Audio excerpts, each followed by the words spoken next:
Welcome to Covers as Puck Props with 14-year NHL vet Carlo Colaiacovo, presented by Sports Interaction. Happy you're here, pal. I know you're going through some things. Hey, it's better now than right at Christmas, pal. Hey, I'm a trooper, man. I'm a warrior. I gutted it out. I recharged my batteries. I'm good to go.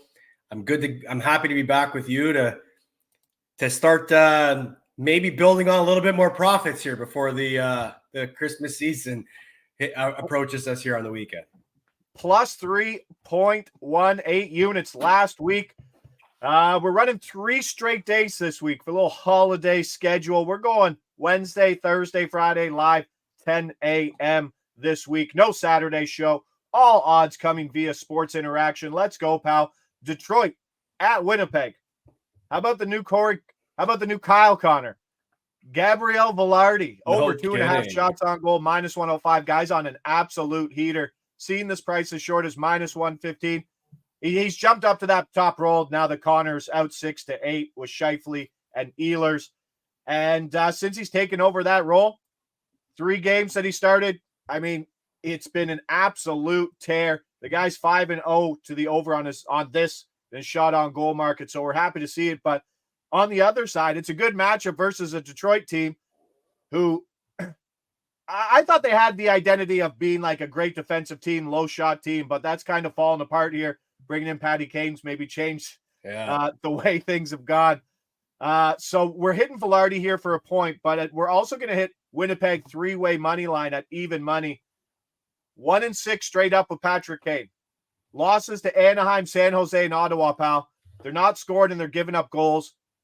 James Reimer and Michael Hutchinson on the lineup right now with Husso and Alex Leon out.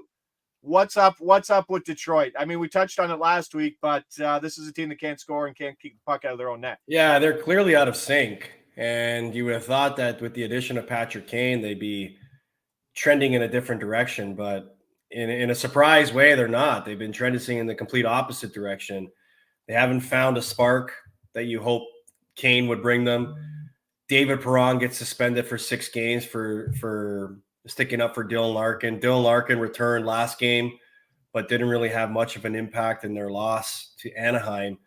And they've got some serious question marks in net. In back-to-back games, they lose their goaltender in the middle of the game due to injury. Now you're asking James Reimer to carry the load, and you're going into Winnipeg where they just continue to find ways to play with the most amount of confidence you wouldn't expect to see a Winnipeg team play with, considering their loss of Kyle Connor and some of the question marks they had coming into the season. But man, I give Winnipeg a ton of credit. They have surpassed a lot of people's expectations of the group with their success so far this season. And they're doing it because they just believe in who they are. They've built an identity of playing hard and, getting great goaltending and making it hard for other teams to come in and create offense with the defense that they've built. And they have their players stepping up.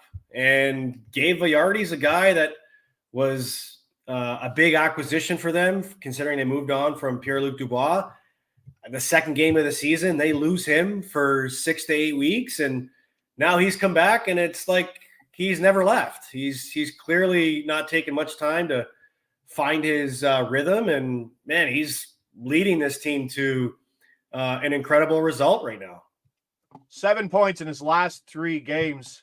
Crazy. So, yeah, and his minutes are up. So, these are still priced. His shots on goal is priced at his role that was obviously not that his role is. It's creeping up. I think his points are about minus 130, which is tempting. But I think the shots here, with Detroit allowing more shots and just not being a great 5-on-5 team of late, I think Velarde's a play on the shots. And then Winnipeg is even money on the money line. It is Laurent Brosson. Connor Hellebuyck's not in, but Brasson's battled his own way this year. 2-2 in his last 4 starts over the last month. 203 goals against average, 933 save percentage. Those are numbers I can trust in a backup trying to get him a win here in 60 minutes. Islanders, Washington. This is such a funny one because the Islanders, they're a great target still for anything against them. They're giving up a lot of shots. They're giving up a lot of goals. I mean, they look good last night. Except last night. I know, against but Edmonton. those wins have been few and far between for the Islanders this year. And now they got to face a Washington team who, I mean, they can't score, but they're winning. They're winning games somehow. Yeah. The offense is not there, but Dylan Strome, this is where we're going with this. Over 2.5 shots on goal, even money. I mean, the Islanders are coming off a big win, Oilers yesterday. But this is still, like I said, one of the worst defensive teams at 5-on-5. And Dylan Strome's role, he's getting over 20 minutes a game over the last 3, which is big. Oshie's out. Milano's out. He has 7 points in his last 6 games with 23 shots. 5-1 to the over on this shot total. I mean, any game versus the Islanders is a great shot on goal matchup. But a lot of this has to do with guys having to pick up the shooting role and the scoring role because, I mean, Ovechkin has 5 goals on the year, 28 games. Yeah. 13-game goalless drought, longest of his 19-year career. He does have 12 helpers on the season, which is only behind Carlson, I believe. Does he have to adjust his game? Has he lost a step? Can he not just beat people over in his office like he has? And has that kind of contributed to other guys having to step up? Yeah, it's a good question, and I don't think many people have an answer to because they're just not used to seeing this from Ovechkin, where, you know, at times when he's struggling, he's still doing other things to impact the game. Well, you talked about the assists, but I don't think you mentioned it. The fact that he hasn't done this his whole career, and considering, you know, where he is in his career and what he's chasing, is that, you know, carrying an extra toll on him? Only he can answer that. But for a Washington team that's still having success without having him being a big part of it, I think just goes to show you, you know, how well coached they are, you know, how other guys have sort of had to carry that type of responsibility. And I think they've just bought into the idea of, okay, we've got to find ways to win low scoring games.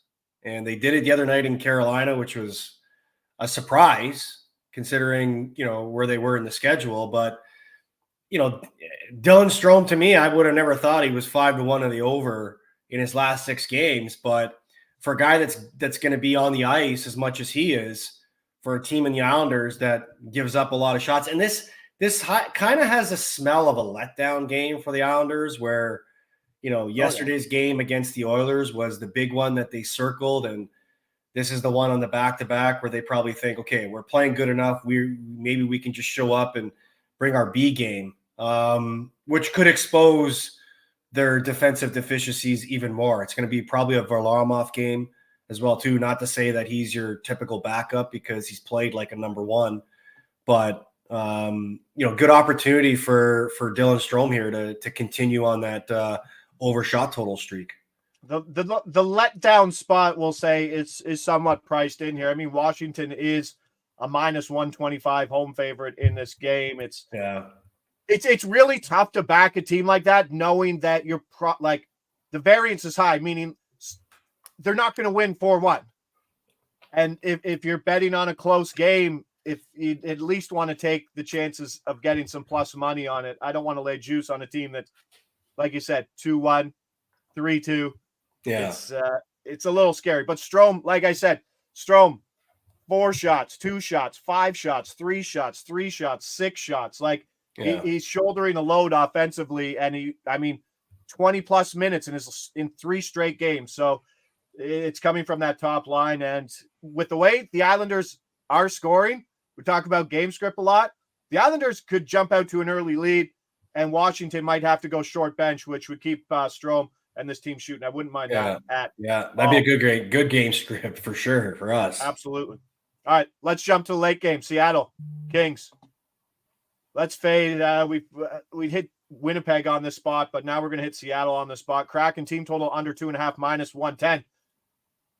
Kings on the back end of a back-to-back. We know that, but they're at home. It's a little different. And they had a cupcake game last night versus San Jose, 4-1. They led wire to wire.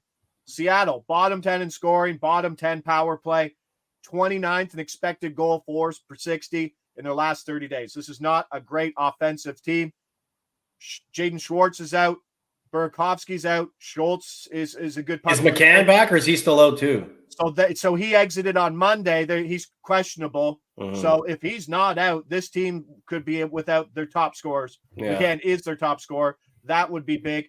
And this is a spot where LA just played them 2 games ago. Right. Okay. LA allowed 19 shots in that game on the road without last change. They come back here. It's going to be a tough spot versus Seattle. We see this. It's not exactly a home and home, but when you've played a team that closely, you have to give the edge to the better team, better coaches who are going to make adjustments between a small game. Are we expecting a tight game for where the Kings kind of lock down an offense that is missing some pieces? Well, I think if you're Seattle, you want a tight game because it gives yourself a chance to win that game.